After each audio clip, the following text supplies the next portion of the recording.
My name is David. I am 50 years old. I am a man who believes in the American dream of working hard, building a legacy, and reaping the rewards of true discipline. I do not accept less than my best potential, period. I consider myself a strong man. I pump iron in my garage gym every single morning. I push my business hard every single day.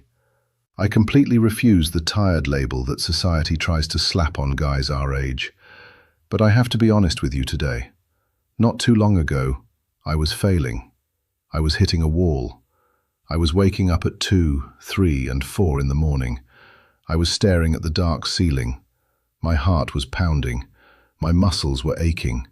I felt like a weak, hollow zombie in a suit by day and a tired old man under the barbell by dawn.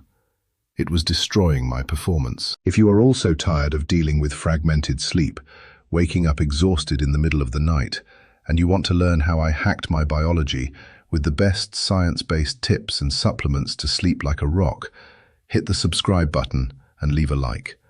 Let us get stronger together. Honestly, fragmented sleep is a silent killer. It destroys your performance from the inside out. You see, I thought I was just getting older. I assumed that waking up exhausted was just the heavy price you pay when you hit 50 years old in America. But I look in the mirror and I see a man who still has decades of fire left in him. I refuse to let poor sleep rob me of my edge. I went deep into the science. I looked at the raw data. I realized that a staggering 1/3 of adults in the United States are dealing with the exact same garbage. 1/3 of us are experiencing these sleep-disrupting awakenings at least 3 times per week. They last over an hour. You just lie there in the dark. It ruins your productivity. It ruins your muscle recovery. It ruins your mood. I decided right then and there that I was going to fix it.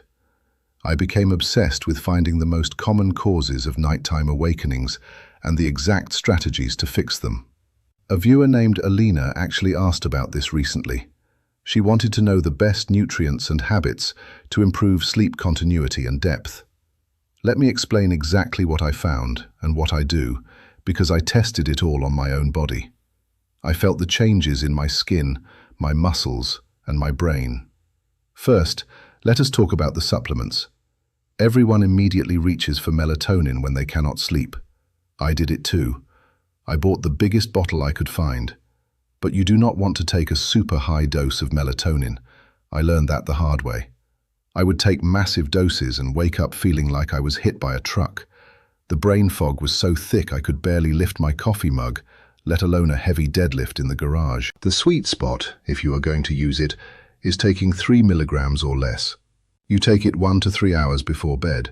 It works for some people, especially older folks who are naturally making less melatonin as they age. But for me, it is really only a tool I use when I travel for business and get hit with brutal jet lag. That is a great time to take melatonin. But for everyday high performance, I needed something better. Something that actually fed my system and fixed the root problem. That is when I discovered the real heavy hitters. Magnesium. You know what surprised me most? How physically depleted I was. When you are highly stressed out from work, when you are pushing your physical limits in the home gym, your body burns through magnesium like rocket fuel. Magnesium is required to make energy in your cells. Psychological stress requires a massive amount of energy. Moving heavy iron requires energy. All of these daily activities are constantly using up your magnesium stores. I started taking a magnesium dose right before bed. Specifically, I take magnesium glycinate. I felt it in my body almost immediately. The muscle cramps stopped. The deep, heavy ache in my shoulders from holding tension all day at the office just melted away. It has a powerful calming effect on the entire nervous system. It became the absolute anchor of my nighttime routine. People always say it improves their sleep, and I am living proof. It keeps me deep under instead of jolting awake at every little sound outside my window. But the physical relaxation was only half the battle. I still had the mental chatter, the racing thoughts about productivity, emails, meetings, and family responsibilities. That is where L-theanine came into the picture. L-theanine is another supplement that might be incredibly helpful for you. It is one of those calming amino acids. It is naturally found in green tea. I was scared at first that it would make me feel groggy the next morning, but it does not really sedate you. It simply quiets the noise. It turns down the volume of the mental chatter in your head. I read a recent review that analyzed 18 different clinical trials. They found very meaningful improvements in sleep latency and overall sleep quality, especially if people had mild anxiety. The effective dose range was about 200 to 400 milligrams at night. It does seem to help some people, and it definitely helped me shut my brain off when I needed to rest. And then came glycine. Glycine is another massive game changer. I kept hearing guys talking about it, guys who are serious about their longevity and physical performance. They told me that if they take it about 30 minutes to an hour before bed, their subjective sleep quality the next day is drastically better. So I ordered some glycine. I started experimenting with it. I took about 3 grams. The next day, the subjective feeling of rest was incredible. Even my sleep tracking data proved it. I had far fewer nighttime awakenings. I wake up feeling like my muscles actually repaired themselves overnight. My joints do not creak as much. I have the drive to get out to the garage and hit the weights hard and fast. I also throw in some myo-inositol. I have talked about this in the past. It is not strictly a sleep aid, and it does not have the strongest medical evidence as a sleep aid, but it helps with that lingering mental static. Whether it is just a placebo or not, it seems to help me. I take it, I feel better, and I perform better. That is all I care about. Now let us move past the supplements and talk about the physical medical conditions that ruin your sleep. There are obviously things like insomnia. If you have chronic insomnia, you need to look into cognitive behavioral therapy for insomnia. It is a tried and true method. Do the work. Fix the machine. Another medical condition you must check off the list is sleep apnea. Obstructive sleep apnea definitely causes frequent nighttime awakenings. You stop breathing, and your body panics and wakes you up. A CPAP machine is highly beneficial and has been shown to treat those awakenings perfectly. If you need one, get one. Do not let your ego destroy your health. But let me tell you about a condition that a lot of guys my age refuse to talk about: nocturia. This is where you are frequently having to urinate in the middle of the night. It is a massive roadblock to performance. You hear a lot of older men talking and complaining about this. Some women complain about it too, especially after having multiple kids. Now, there are medical conditions that cause this. Prostate enlargement is definitely one of them.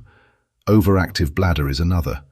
Get those checked by a doctor. But I would say the absolute biggest concern for most people without any medical conditions is simply nighttime fluid intake. This is something that I have experimented with pretty excessively. For me, it is very clear. If I drink fluids pretty close to my bedtime, I will absolutely have to wake up to go to the restroom and urinate at least once, and that completely disrupts my sleep. The cycle is broken. So I made a hard rule. I abstain from really drinking fluids a couple of hours before bed. I might have a couple of tiny sips if my throat is dry, but I am not drinking a glass of anything. No glass of tea, no glass of water, nothing. When I do this, I can last the whole night without having to urinate. It really makes a massive difference in my energy the next day. Keep that in mind. Do not sabotage yourself with a glass of water at 10 at night. We also have to talk about the invisible enemy: psychological stress. Outside of medical conditions, our mental state plays a huge, dominant role in our sleep. Anything that is causing you anxiety or depression will wreck your night. If you are having any kind of physiological arousal close to bed, you are doomed. I mean anything. It could be as simple as reading an email too close to bed. I used to do this. I would read an email from my boss or a client, and it was emotionally arousing. I would get frustrated or excited. My heart rate would spike. Obviously, that anxiety keeps you alert. Your body pumps adrenaline. That will definitely cause frequent nighttime awakenings. Making sure you keep your stress level under control is extremely important for a man who wants to perform. You cannot be in survival mode and recovery mode at the exact same time. Shut the phone off. Walk away from the inbox. Now, let us dive into the environmental causes.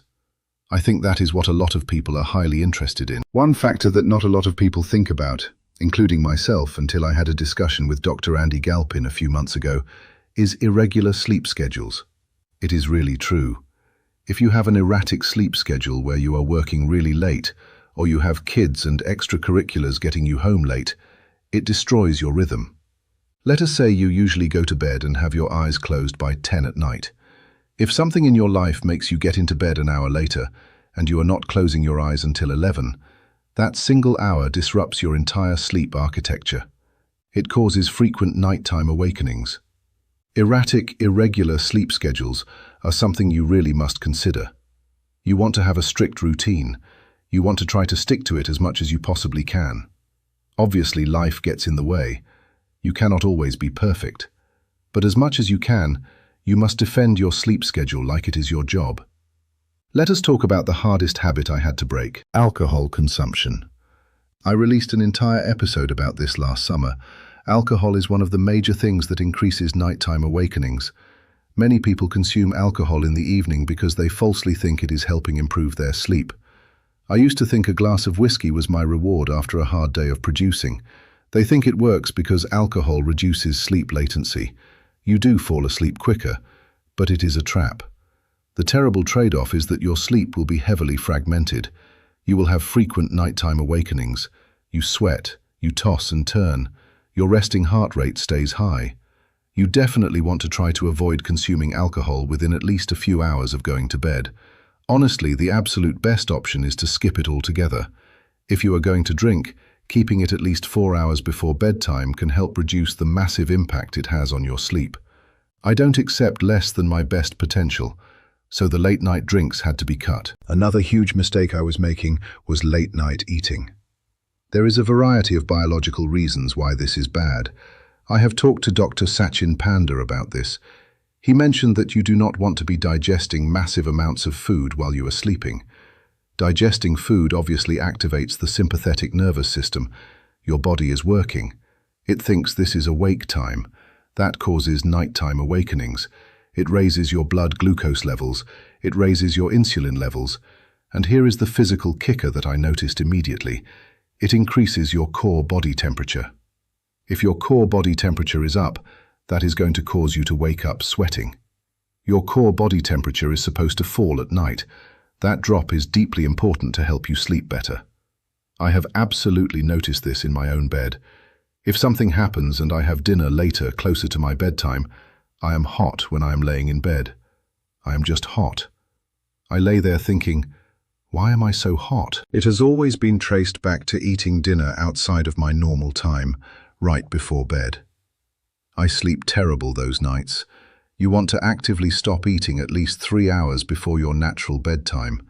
Your body actually starts to make melatonin naturally 3 hours before bed. This prepares your whole body for rest. It lowers your core body temperature. It even shuts down the production of insulin in the pancreas because your body knows it is rest time and no food should be coming in. If you eat during that window, you block that natural process. You have elevated blood glucose. You increase your body temperature. You increase your alertness. You undermine your sleep quality. Stop eating 3 hours before bed. Try to do that starting tonight. Caffeine intake late in the day is obviously another massive factor to consider. It is a no-brainer. You do not want to be drinking coffee in the afternoon. I hear some guys say they can drink a cup of coffee and go right to bed. I do not believe it. I believe they can lose consciousness, but I do not believe it doesn't affect their sleep architecture. Caffeine delays the circadian rhythm. It is a biological fact. Avoiding caffeine later in the day is mandatory. We also have to fight against excessive exposure to blue light late in the evening. It tricks your brain. If your room is not dark and there is ambient light coming in, that will also cause awakenings. Noise disturbances ruin sleep. Your bedroom temperature must be right. If it is too hot or too cold, it affects everything. Aging is another cruel factor. As people age, they have reduced slow-wave sleep.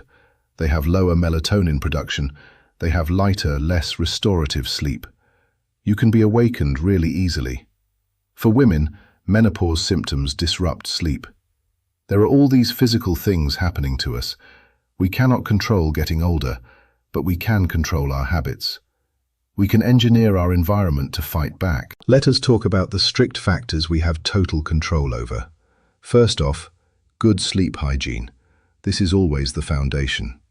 The most powerful step here is something Dr. Sachin Panda brought to my attention 10 years ago. Getting early morning bright light exposure. You want to get that bright light exposure at the very least 30 minutes after you wake up. I walk out of my house every single morning. I stand in my driveway. I let the bright morning light hit my eyes. This is profoundly important because it resets your circadian rhythm. That is, the internal biological clock that helps you fall asleep naturally at night. It also helps switch off melatonin in the morning, which makes you sharply alert and ready to attack the day. This avoids that erratic sleep schedule we talked about earlier. If you are a shift worker and your daytime is actually nighttime, you cannot go walk outside and get morning sunlight. In that specific case, you want to buy one of those 10,000 lux blue light lamps. There is a variety of them on the market. They are all pretty good. Use that lamp within the first 30 minutes of waking up. Get that bright 10,000 lux of light straight into your eyes. It is a massive amount of light. It is really important. It will help reset your circadian rhythm. Otherwise, your body is completely confused. The regular lights you switch on in your house are just not enough to signal to your brain that it is morning. If you do not reset that clock, you end up never really fixing it. You build up sleep pressure, yes, but your internal clock remains out of whack. You want to be able to reset that clock every single 24 hours. Buy the lamp if you work shifts. On the exact flip side of that, it is extremely important to avoid bright blue light at night. After sunset, we all switch on our lights. We have all this bright blue light shining in our houses. It is basically tricking our brain. It tells our brain it is not nighttime and we should still stay awake. Your pineal gland stops making melatonin. There is no switch indicating it is time to go to bed. The practical solution to that is getting light dimmers. You can also get red lights that do not emit blue light. A variety of fixes exist for this, and they really do help. Keeping your room pitch dark is also vital. I have noticed this every single time I travel for work. The hotel room is never dark enough. I always have problems sleeping. I get frequent awakenings because there is too much ambient light coming in. Now, some hotels have great blackout shades, but many do not. Demand a dark room. Please try to stick to a regular bedtime routine. Anything that signals to your brain that the day is over works. It does not even have to be a calming thing, just a consistent pattern. For example, my wife and I have a great collaboration. I do the cooking, she does the dishes. Then I put our son to bed. After that, my routine is simple. I wash my face, I brush my teeth, I sit in my bed. Sometimes I will read a little bit. Sometimes I will listen to relaxing music. That is my specific routine. If you can train your brain with a sequence like that, your body just starts to calm down automatically. Your brain calms down. It feels this anticipation. It anticipates that it is time to wind down and relax. Bedroom temperature is another huge factor. Air conditioning helps massively. If you do not have air conditioning, getting a bed that can actively cool itself, like an 8-sleep, is an incredibly important factor. Sleeping in a cooler room is ideal. It really does make a massive difference. Your core body temperature must drop at night to prepare you for sleep. Melatonin actually plays a role in doing that. You must make sure you are sleeping in a cold room. Paradoxically, you may think, why would I want to do something like a hot sauna before bed? It actually works. A temporary rise in your body temperature from a sauna triggers a cascade of hormonal effects. It actually promotes deeper, more restorative sleep once your body rapidly cools back down. If you do a hot tub or a sauna about 2 hours before you go to bed, which is exactly what I like to do, it not only doesn't impair your sleep, it drastically improves it. I sit in that heat, sweat out the stress of the business day, and then crash into a cold bed. It is a performance hack that changed my life. I took all these scattered pieces of science and I built a fortress around my sleep. I combined the magnesium, the glycine, the morning light, the cold room, and the strict rules about food and liquids. I felt the dramatic changes. My strength numbers in the garage gym climbed back up. My mental fog evaporated. My skin actually tightened and looked healthier. I looked in the mirror and I saw a man operating exactly how he was designed to operate. I saw a man who is ready for the next 20 years of dominating this life. You see, building a legacy requires energy. You cannot build a great family, a great business, or a great physical body if you are exhausted all the time. I refuse to decay. I choose vitality. I choose to treat my body like the ultimate high-performance machine. I don't accept less than my best potential, and neither should you. You have the exact science now. You know the exact strategies I use to reclaim my nights. There are no more excuses left on the table. It is time to take brutal control of your routine so you can conquer your days. We are not quietly fading away as we get older. We are gearing up. We are optimizing our biology. We are building a lasting legacy of health, resilience, and unyielding American strength. This is about more than just feeling rested. This is about having the raw, explosive energy to lead your family, to drive your career forward, and to live this life to the absolute fullest every single day. We are building a community here, a community of strong men and women who demand the absolute best from themselves. I want you to wake up tomorrow morning, look in the mirror, and know that you did everything right the night before. I want you to feel that deep, primal energy coursing through your veins again. If you are with me on this journey, if you are ready to claim your vitality back and dominate your life, I want you to go down to the comments right now and type, "I am strong." Let them know we are here. Let them know we do not quit. Let's get to work.